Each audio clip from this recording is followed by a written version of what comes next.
जय हिंद दोस्तों। तो जैसा कि हम आप लोग जानते हैं, परसेंटेज का अभी सीरीज चल रहा है और उसी सीरीज के क्रम में हम जो है आज परसेंटेज के टॉपिक आय खर्च बचत पे इसका दूसरा पार्ट लेकर के आए। और इसमें कुछ इम्पोर्टेंस क्वेश्चन है जिसको हम लोग आज देखेंगे और उस पैटर्न पे क्वेश्चन प्रतियोगिता परीक्षा में पूछे जाते हैं। तो चलिए देखते हैं और क्वेश्चन को सॉल्व करते हैं। आय का 60% बचत करता है यदि उसकी आय में 15% की वृद्धि होती है, जबकि वह व्यय में मात्र 15% वृद्धि करता है, तो उसके बचत पर क्या प्रभाव पड़ेगा। तो चलिए देखते हैं इसको। तो आय बराबर क्या होता है, हम लोग जानते हैं आय बराबर खर्च प्लस बचत। अब जो यहाँ पे क्या है, 60% बचत करता है, तो 60% का अगर फ्रैक्शन आप निकाल देंगे तो 60% का फ्रैक्शन अगर आप निकालेंगे तो अब फ्रैक्शन आपके पास क्या निकल के आएगा, 60% का जब फ्रैक्शन निकालेंगे तो आपके पास आएगा 3/5। और इसमें क्या हो गया, ये 5 रुपया उसका बचत, सॉरी 5 रुपया उसका जो है आमदनी है, तो 3 रुपया क्या है, बचत है। ठीक है, 5 रुपया उसका आमदनी है और 3 रुपये बचत है, तो 5 रुपया उसका आमदनी हो गया और बचत क्या हो गया उसके पास, 3 रुपये। तो हमारे पास खर्च क्या निकल के आएगा, 2 रुपये। ठीक है, यहीं से इसका फ्रैक्शन हम लोग ले लिए। अब जो है आगे चलते हैं, आगे का स्टेप क्या करती है, यदि उसकी आय में 15% की वृद्धि हो जाती है, आय में क्या है 15% का वृद्धि, तो 15% का वृद्धि का मतलब +15 यहाँ पे लगा दीजिए आप। उसके बाद जबकि वह व्यय में मात्र 15% की वृद्धि करता है, व्यय मीन्स खर्च, तो खर्च में जो है वो क्या करता है, 15% की वृद्धि लगा दिए। उसके बाद जो है तो उसके बचत पर क्या प्रभाव पड़ेगा, तो बचत पे हमें पता नहीं, तो बचत में मान लीजिए X% की वृद्धि या कमी होती है। अब चलिए, अब आगे क्या करना है, आगे करना क्या है, देखिए अब यहां से यहां इसको जो ये डाटा आया इसको गुना कर देना है, और उसके बाद यहां से यहां इसको गुना कर देना है, और इसको यहां से यहां गुना कर देना है। उसके बाद आय बराबर हमारे पास जो कॉन्सेप्ट होता है खर्च प्लस बचत, ये तो होगा ही होगा। चलिए, तो यहाँ पे गुना करने के बाद हमारे पास 15×5 = 75, प्लस में 75 आ गया, और उसके बाद यहाँ पे 15 दूना 30, प्लस में 30 आ गया, और प्लस हमारे पास क्या आएगा 3x। अब 75 में से 30 घटा दीजिएगा तो हमारे पास क्या आ जाएगा, जो है 45 बराबर 3x। इसलिए आप x बराबर निकालेंगे तो हमारे पास क्या आ जाएगा 15, और ये 15 चूंकि प्लस में आने का मतलब है कि हमारे पास 15% जो है प्लस में आने का मतलब हो गया वृद्धि। अगर ये माइनस में आता तो हम लोग कमी लिखते, जैसे यहाँ पे +15% इसलिए लिखे कि वृद्धि है, अगर कमी करता तो माइनस लिखते। ठीक है, जहां भी कमी करता वहां माइनस साइन लगा देते। तो ये इस तरह से हमारा जो रिजल्ट जो आ गया वो 15% वृद्धि, तो यहाँ पे लिखेंगे 15% की वृद्धि, यानी कि ऑप्शन सी, यानी उसके बचत में जो है 15% की वृद्धि हो जाएगी। चलिए अगला क्वेश्चन देखते हैं इसी पे। अब देखिए, सीमा अपनी आय का 75% खर्च करता है, तो 75% का जो है फ्रैक्शन निकालेंगे तो क्या निकलेगा, 3/4। अर्थात उसका आय अगर 4 है तो खर्च क्या है, ये इनकम मान लीजिए, और ये एक्सपेंडिचर है, और ये मान लीजिए सेविंग है। तो उसका इनकम 4 है तो एक्सपेंडिचर 3 है, तो उसका जो है सेविंग क्या हो जाएगा, 2 हो जाएगा, सॉरी 1 हो जाएगा, उसका सेविंग 1 हो जाएगा। 3 + 1 = 4, और 4 = 3 + 1, तो ये सेविंग उसका 1 हो गया, और एक्सपेंडिचर 3 हो गया, और इनकम 4 हो गया। अब चलिए आगे देखते हैं, यदि उसकी आय में 20% की वृद्धि, तो हम जो है 20% की वृद्धि प्लस में कर देंगे, और जबकि वह व्यय में तो एक्सपेंडिचर मात्र 10% की वृद्धि करता है, तो 10% की हम लोग वृद्धि यहाँ पे कर देंगे। तो प्लस अब जो है उसके सेविंग में उसके बचत पर क्या प्रभाव पड़ेगा, तो हमें पता नहीं, X% की वृद्धि या कमी कर देंगे। अब चलिए, ये हिसाब आपका कॉन्सेप्ट पे आ गया, इसको हम लोग बता चुके हैं, इसमें गुना, और इसमें गुना, और इसमें गुना। तो अब गुना करेंगे तो 20 चौके 80 हो जाएगा प्लस का, बराबर 10 या 30 हो जाएगा प्लस का, और ये प्लस हो जाएगा x। तो हम लोग x का मान अगर निकालेंगे तो x बराबर हमारे पास क्या निकल के आएगा, 50। 80 में 30 घट जाएगा तो हमारे पास आएगा 50, तो ये 50 प्लस में आया, अर्थात 50% की वृद्धि। ये आपका रिजल्ट निकल गया, 50% की वृद्धि, यानी ऑप्शन नंबर बी। उसके जो है बचत पर प्रभाव यही पड़ेगा कि बचत उसका 50% से बढ़ जाएगा। चलिए आगे देखते हैं। श्याम जो अपनी आय का 66.2/3% खर्च करता है वह प्रति मास 120 रुपये बचाता है, उसका व्यय प्रति मास रुपये में है। अब देखिए 66.2/3%, तो इसका जो है आपको रेशियो पता होगा। 66.2/3% का मतलब होता है फ्रैक्शन में 2/3, अर्थात इसका इनकम क्या हो गया, 3 रुपये बराबर एक्सपेंडिचर प्लस सेविंग। इसी फॉर्मूला पे हम लोग हमेशा ध्यान रखेंगे। तो ये खर्च करता है तो 3 रुपये में 2 रुपये क्या करता है, वो खर्च करता है, तो 1 रुपये वो सेविंग करता है। ठीक है, अब चलिए क्या करता है, वह प्रति मास 120 रुपया बचाता है, तो वह उसका व्यय क्या है, तो 1 रुपये बराबर यहाँ पे दिया हुआ है, 1 रुपये बराबर यानी 1 यूनिट बराबर उसके पास 120 रुपया, यानी बचत 1 यूनिट है, 1 रुपया है, तो उसका जो है यहाँ पे 1 यूनिट बराबर 120 रुपया बचत दिया हुआ है। तो उसका पूछता है कि व्यय क्या है, तो व्यय मतलब 2, तो 2 यूनिट बराबर क्या हो जाएगा, 120 गुने 2, अर्थात 240 रुपये उसका ये है।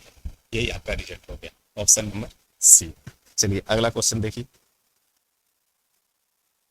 अगला क्वेश्चन कहता है कि एक किरानी अपनी आय का 16% बचाता है, 2 वर्षों के बाद उसकी आय 42% बढ़ जाती है, किंतु उसके बचत पर कोई प्रभाव नहीं पड़ता है, तो उसके खर्च पर क्या प्रभाव पड़ेगा। तो सबसे पहले 16% का फ्रैक्शन निकाल देंगे। 16% का फ्रैक्शन क्या हो जाएगा, 4/25। तो यहाँ 25 रुपया उसका आय है, 25 रुपया आय है, तो 4 रुपये वो बचाता है। ठीक है, तो इनकम एक्सपेंडिचर प्लस सेविंग। तो इनकम क्या है उसका 25 रुपया है, तो उसका एक्सपेंडिचर क्या हो गया, चूंकि 4 रुपये वहाँ 16% बचत है, तो 4 रुपये उसका सेविंग हो गया, तो 21 रुपया उसका एक्सपेंडिचर हो गया, यानी खर्च हो गया। ठीक है, 25 रुपया इनकम है, तो 21 रुपया एक्सपेंडिचर है, 4 रुपया उसका सेविंग है।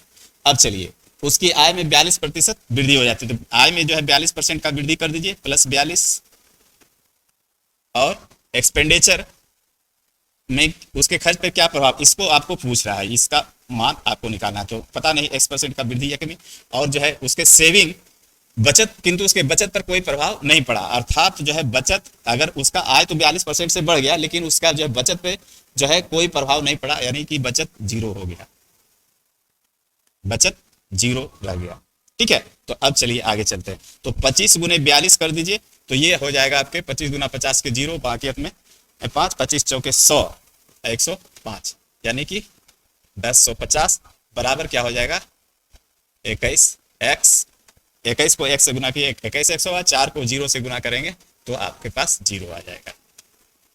अब चलिए 1050 यानी 1050 बटे 21 हो जाएगा बराबर x, 21 पचे 75 से यानी कि 5 मरते और 0, इसलिए x बराबर जो है 50% प्लस में आया, इसलिए वृद्धि, यानी उसके खर्च में क्या हो गया, 50% की वृद्धि हो गई। तो ये आपका ऑप्शन नंबर सी। तो इस तरह से हिसाब है, आपको आसानी से रेशियो पे ले जाएंगे तो आसानी से फ्रैक्शन में आप बदल करके आसानी से बना सकते हैं। चलिए आगे देखते हैं।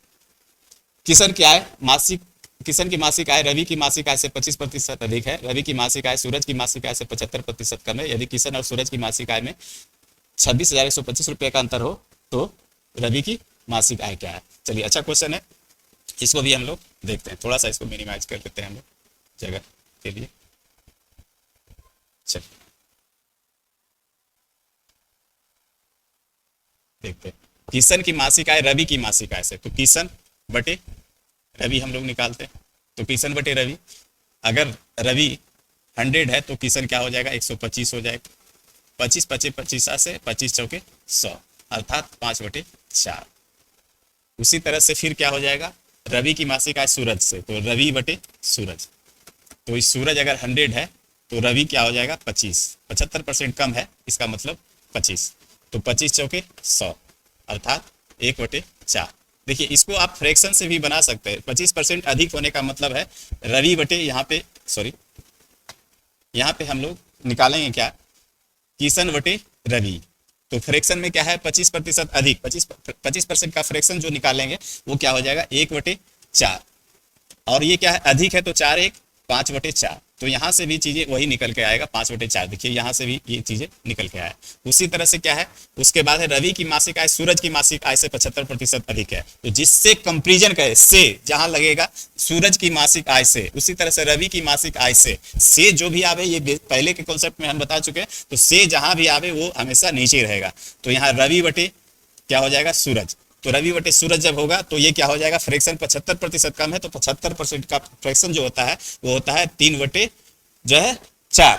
ठीक है, तो 3/4, तो अर्थात 4 में से 3 चला जाए, 3/4 ये क्या है, कमी है, माइनस है, ये प्लस है।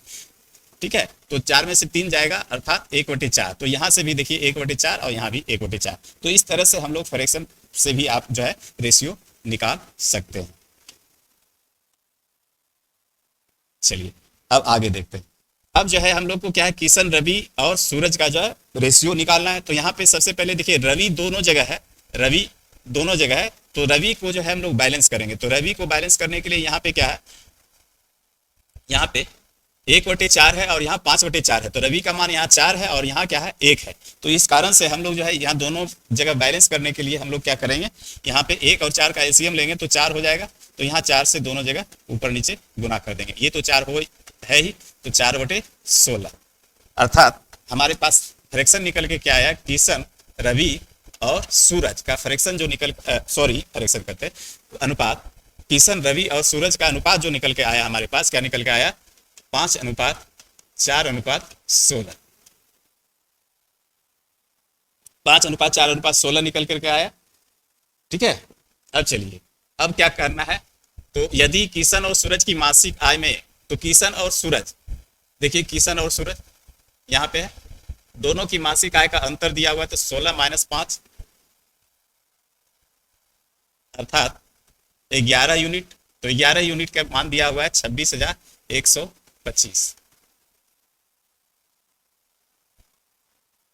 ठीक है, अब चलिए तो क्या पूछ रहा है, तो रवि की मासिक आय, तो रवि की मासिक आय, तो यहाँ से हम लोग जो है 1 यूनिट का मान निकाल सकते हैं। तो 1 यूनिट बराबर क्या हो जाएगा, 11 दूनी 22, 4 26, 11 तिया 33, 8 41, 11 सत्ते 77, 5 82 और 11 पचे 55, यानी कि 23,75 आ गया। तो अब पूछ रहा है रवि, तो रवि की मासिक आय यानी 4, तो 4 यूनिट बराबर हमारे पास क्या हो जाएगा, तो इसको 23,75 गुने 4, 4 पचे 20, 4 7 28, 2 30 के 0, बाकी में 3, 4 तिया 12 और 3 15 के 5, 4 दूना 8 1 9, यानी 9,500 रुपये इसका रवि का जो है आर बराबर 9,500 रुपये निकल जाएगा। यही आपका उत्तर हो जाएगा, ये नंबर।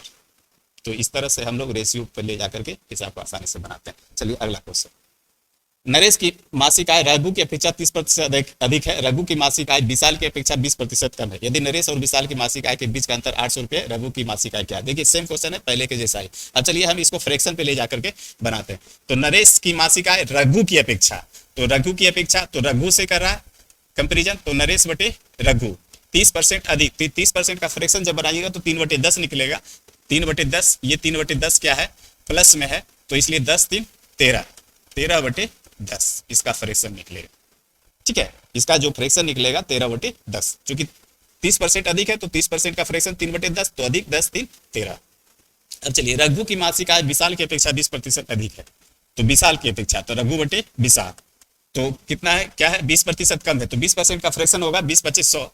20% का फ्रैक्शन जो आप निकालेंगे तो 20 25 100 यानी कि 1/5 आएगा। ठीक है, 1/5, और ये क्या है, कमी है, तो अर्थात 4/5, यानी इसका मान जो निकल के आएगा 4/5।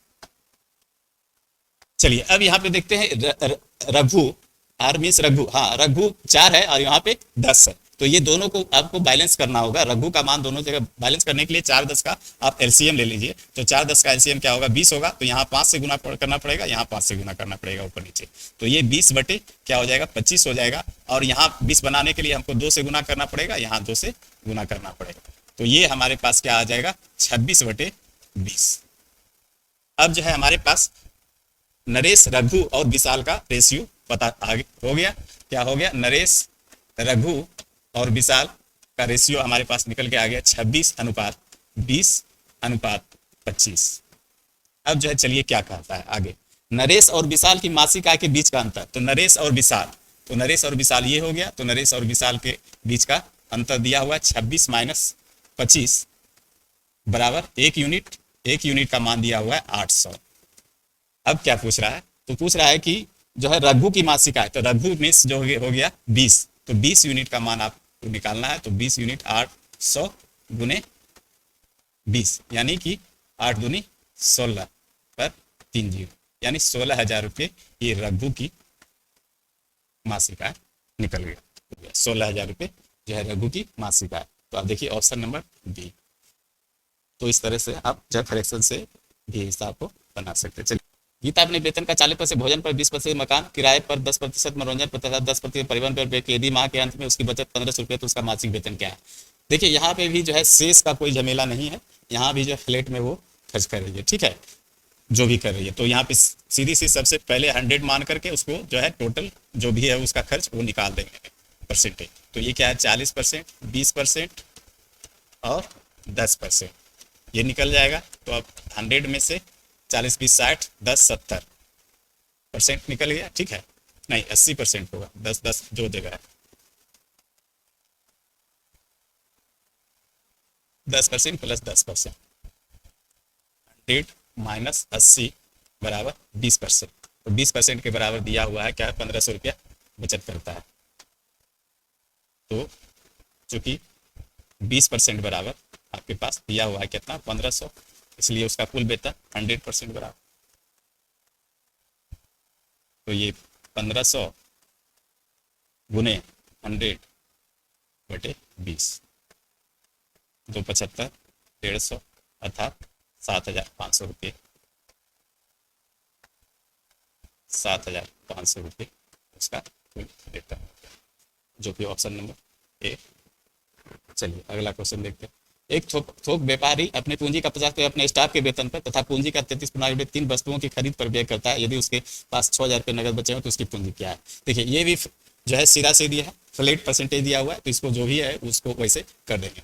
तो यहाँ पे देखिए 33/1/3% है, तो इसको आप जो है परसेंटेज में बदल दीजिए या इसको फ्रैक्शन में बदल दीजिए तो आसानी से हिसाब बन जाएगा। तो क्या होगा 50% बराबर हमारे पास क्या है 50% का मतलब होता है 1/2 और 33.1/3% का मतलब हो जाएगा हमारे पास क्या हो जाएगा 1/3, ठीक है। तो ये दोनों आप खर्च कर दिया तो एक में से ये 1/2 आप माइनस 1/3 यानी इसको प्लस कर दीजिए, ठीक है। 1 माइनस 1/2 जोड़ 1/3, तो 1 माइनस ये क्या हो जाएगा 6 और 5 3 दूना 6 5/6, 3 2 5 5/6 हो जाएगा। तो 6 में से 1 चला जाएगा तो क्या बचेगा 6 में से 5 चला जाएगा तो बच जाएगा आपके पास 1/6, शेष उसके पास ये बच गया, ठीक है। और दिया हुआ है चूंकि 1/6 बराबर क्या दिया हुआ है आपके पास जो है लास्ट में 6,000 रुपये नगद बचते हो, इतना खरीद पर व्यय किया, ये सब जो है 1/2 प्लस 1/3 व्यय किया तो बचा उसके पास क्या 1/6, तो 1/6 के बराबर आपके पास दिया हुआ है 6,000 रुपये बच रहे हैं। तो 6,000 रुपये यहाँ पे बच रहे हैं, तो इसलिए एक बराबर क्या हो जाएगा 6 गुने 6,000, अर्थात उसके पास टोटल पूंजी 36,000 रुपये था, यानी 1 रुपया पूंजी उसका माने थे, टोटल उसके पास 36,000 रुपये था। तो ऑप्शन नंबर डी। तो इस तरह से हिसाबों को जो है आप लैंग्वेज देखिए और लैंग्वेज पकड़ने के बाद आसानी से हिसाब बनते चले। समीर अपनी आय का 10-20% अपने परिवार पर खर्च करता है, शेष में से वह 50% चिकित्सा परिवहन और बच्चों की शिक्षा पर खर्च करता है। वह प्रति माह 800 रुपये की बचत करता है, उसकी मासिक आय क्या है। चलिए इसको भी जो है ये रिमाइंडर पे ही आधारित क्वेश्चन है, शेष पे आधारित क्वेश्चन है, इसलिए शेष पे ही लगा देंगे, क्योंकि शेष में वो 50% चिकित्सा परिवहन और बच्चों की शिक्षा पर खर्च करता है, इसलिए हम लोग लगाएंगे x गुने 20%, तो बच जाएगा क्या 80%, 100 में से 20 हटा देंगे तो 80 बचेगा, गुने फिर क्या है 50%, तो बचेगा क्या 50% हमारे पास, तो बराबर जो है कितना बच रहा है 800 रुपये उसके पास बच रहा है। तो ये 2 जीरो से 2 जीरो खत्म कर दीजिए और क्या हो जाएगा 8 से यहाँ 8 एकम 8 काट दीजिए, तो 5 से 5 20 100, इसलिए x मतलब उसके पास टोटल रुपये क्या थे 2,000 रुपये उसके पास था। तो ये आपका ऑप्शन है। इस तरह से आसानी से हिसाब बनाया जा सकता है। उम्मीद कर रहे होंगे कि आप जो है हमारी बातें को जो हमने समझाने का कोशिश किया वो समझ रहे होंगे। बाकी बात जो भी बातें आपको समझ में नहीं आई वो कमेंट सेक्शन में हमको कमेंट करें और भी हम सरल भाषा में आपको समझाने का कोशिश करेंगे। थैंक यू, धन्यवाद।